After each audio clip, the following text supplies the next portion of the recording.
let's try and round everything up here because you've now had a good a good sampling of Pro upgrades. And the question is the question everybody wants to be asking is it worth it? Because we have got this $699 console, and I guess the question is to what extent, like for like, against say a PlayStation 5 digital. I guess that's the closest comparison point. Is it worth the extra money? Now, from my perspective, from what I've seen so far, particularly when you're looking at the areas where the developers have clearly gone the extra mile. I mean, that Formula One stuff really looked fantastic. It was like on your PC buying a new graphics card, being able to access features you couldn't access before, and just generally getting an uplift everywhere else. Would you concur? What's your thought on all of this?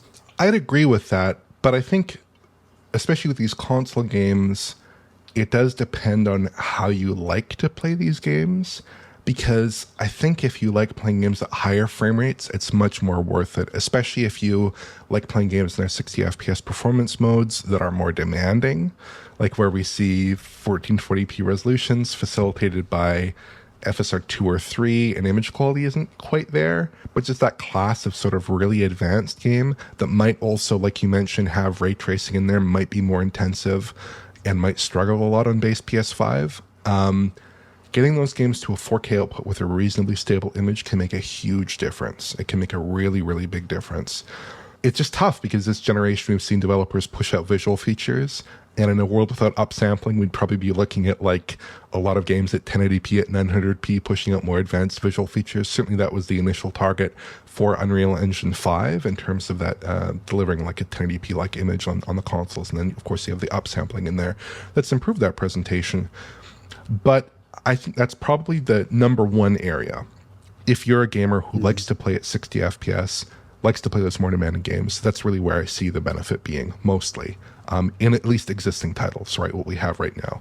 There's also, like you said, the possibility that with games that do have ray tracing on PC or do have toggles for more ray tracing or enhanced higher fidelity versions of existing ray traced effects, you could get an improvement here. Like you would expect those ray tracing features to show up here, whereas you probably wouldn't on base PS5 or Series X or Series S. In games like GT7 and F124 in particular, you're seeing the PS5 Pro legitimately deliver a much stronger visual experience because it can handle a lot more ray tracing in real time, even at 60 FPS possibly, like we see in those games, but only really if the CPU time is there. That's kind of the trade-off there, right? You might be going down to 30 FPS. But I would say that on the flip side, you know, we've discussed like where the PS5 Pro shines. If you are playing games at 30 FPS, I think image quality on the base consoles, especially at a normal viewing distance sitting from a 4K television, it's pretty much just about there. It's basically fine. And I think in that case, you're going to see a lot of games where PS5 Pro, even if it does have a 30 FPS mode, it's not really delivering a whole lot more to you unless you do have some of those ray tracing features on top of that. And also, if you're happy with image quality on consoles at 1440p delivered to you in those 60 FPS modes, I think it's also possibly a worthwhile thing to stick with your base PS5 if you aren't experiencing some of those issues.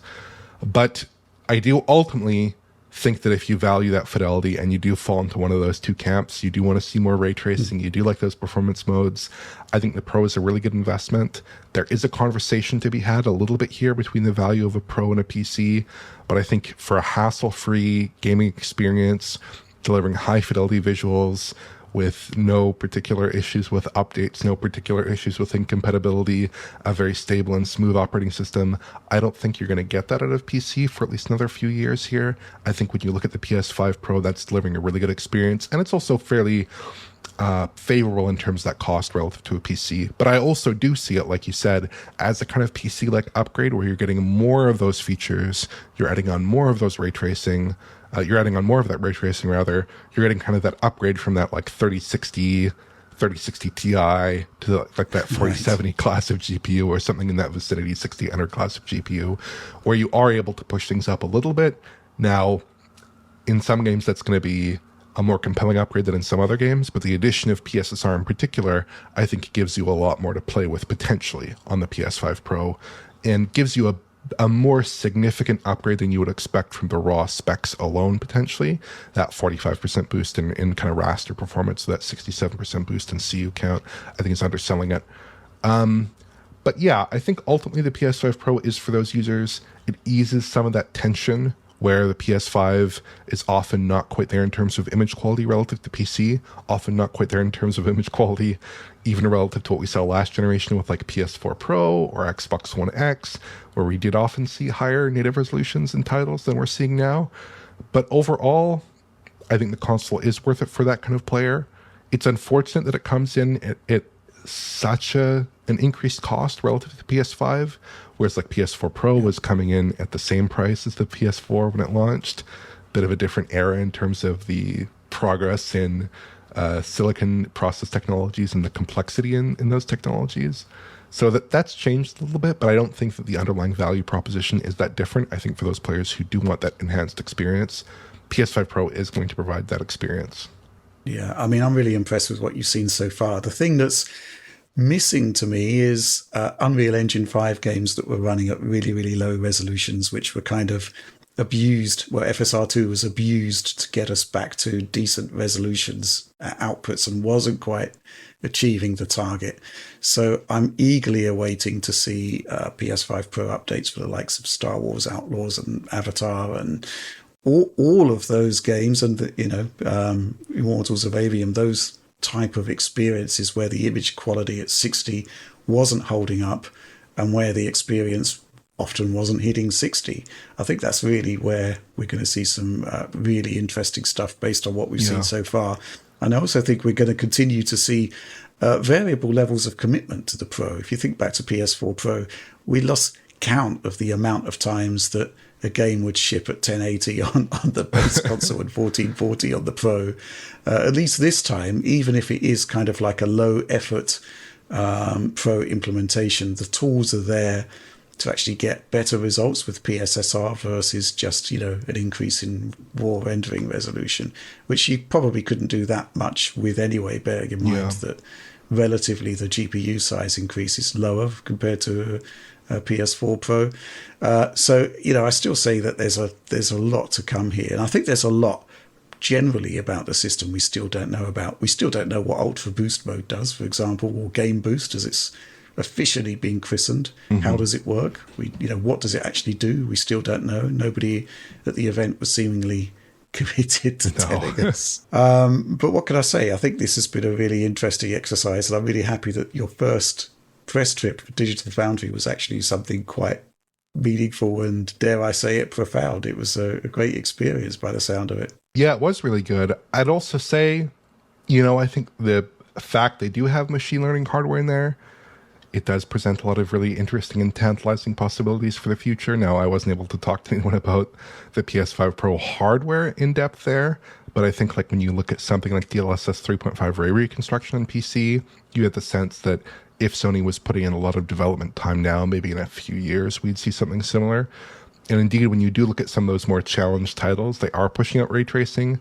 And I did have a couple conversations about how PS5 Pro with PSSR was improving the fidelity of their ray tracing output in certain titles, but it's not quite the same as getting all those inputs separate from like the final color value of the scene and really kind of working with that like DLSS ray reconstruction does.